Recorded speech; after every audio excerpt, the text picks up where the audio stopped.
Dylan Efron, the younger brother of the famous actor Zac Efron, has shared a humorous and somewhat embarrassing story about how his relationship with his girlfriend, Courtney King, began on a rather rocky note. The tale revolves around their very first date, which, by all accounts from King's perspective, was nothing short of a disaster. Yet, in a classic case of differing perceptions and budding romances, Efron himself walked away from the experience thinking it had gone exceptionally well. This anecdote highlights the often unpredictable nature of early dating experiences, where one person's idea of a perfect outing can clash dramatically with another's expectations. It's a reminder that relationships, especially in their initial stages, are built on a foundation of miscommunications, surprises, and the gradual process of learning about each other's preferences and quirks. The story starts with the serendipitous moment when Dylan and Courtney first connected. They locked eyes in a math hall, a setting that might seem mundane but often serves as the backdrop for unexpected encounters in school environments. In educational institutions, hallways like these are bustling with students rushing to classes, exchanging glances, and sometimes forming connections that last a lifetime. For Dylan and Courtney, this glance was more than just a passing moment. It sparked an interest that would lead to their first interaction. Courtney, who was aware of Dylan as the older kid in the school, perhaps due to his brother's fame or simply his presence in higher grades, took the initiative in a way that was bold for the time. She reached out to him via MySpace, a social networking platform that was immensely popular in the mid-2000s, before the rise of modern giants like Facebook or Instagram. MySpace allowed users to customize profiles, share music, and connect with friends, making it a common tool for young people to flirt or arrange meetups. In this digital space, Courtney extended an invitation for a game of tennis, turning a simple online message into the catalyst for their first date. Tennis as a choice for a first date is an interesting one. It's an active sport that requires physical engagement, coordination, and a bit of competitive spirit, which can reveal a lot about a person's personality. Unlike a passive activity such as watching a movie, where conversation might be limited, tennis allows for interaction during breaks, cheers after good shots, and lighthearted banter. However, it also demands focus and can sometimes lead to awkward silences if one party isn't fully invested. For Dylan and Courtney, this setup seemed promising at first. They met on the court, rackets in hand, ready to volley back and forth.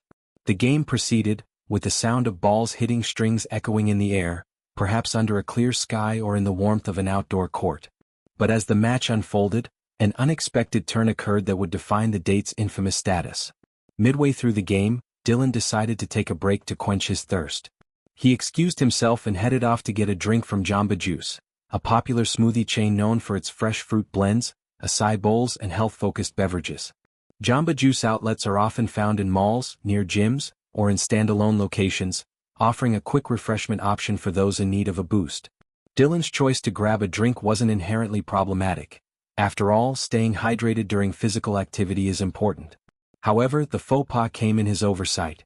He left without asking Courtney if she wanted anything.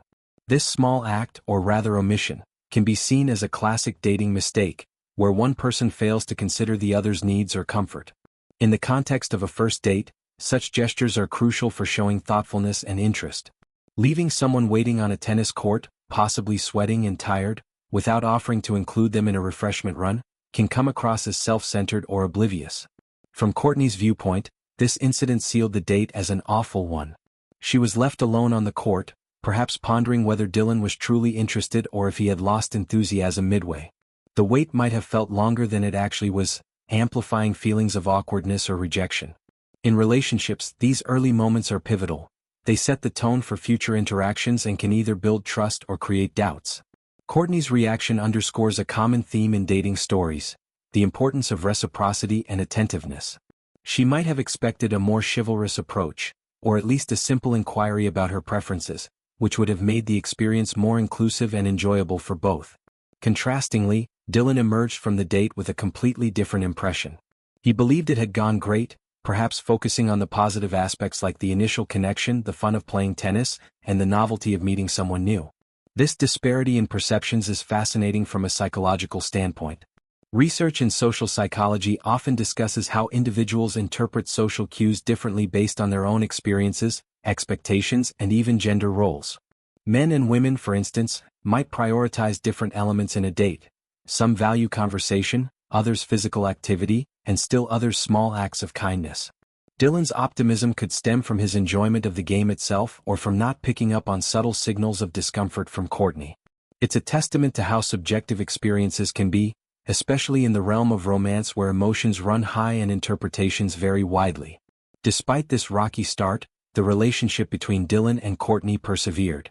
They moved past the awkward first date, likely through open communication, shared laughs about the incident, and subsequent outings that allowed them to bond more deeply. Stories like this are common in long-term relationships. Many couples recount disastrous first dates that, in hindsight, become endearing anecdotes shared at parties or with family. It shows resilience and the ability to see beyond initial mishaps. Dylan sharing this story publicly adds a layer of vulnerability, humanizing him beyond his association with his famous brother. Zac Efron, known for roles in High School Musical, The Greatest Showman, and more dramatic films like Extremely Wicked, Shockingly Evil and Vile, has often been in the spotlight, but Dylan has carved his own path, perhaps in adventure sports or other pursuits, maintaining a lower profile. Expanding on the role of social media in their meeting, MySpace was a pioneer in online social interactions. Launched in 2003, it quickly became a hub for teenagers and young adults to express themselves through customizable pages, top friends lists, and direct messaging. Asking someone out via MySpace, as Courtney did, was a modern twist on traditional courtship at the time. It removed some of the face-to-face nervousness but added the uncertainty of online communication, where tone can be misinterpreted. In today's world, with apps like Tinder or Bumble, such invitations are commonplace, but back then it was innovative and a bit risky.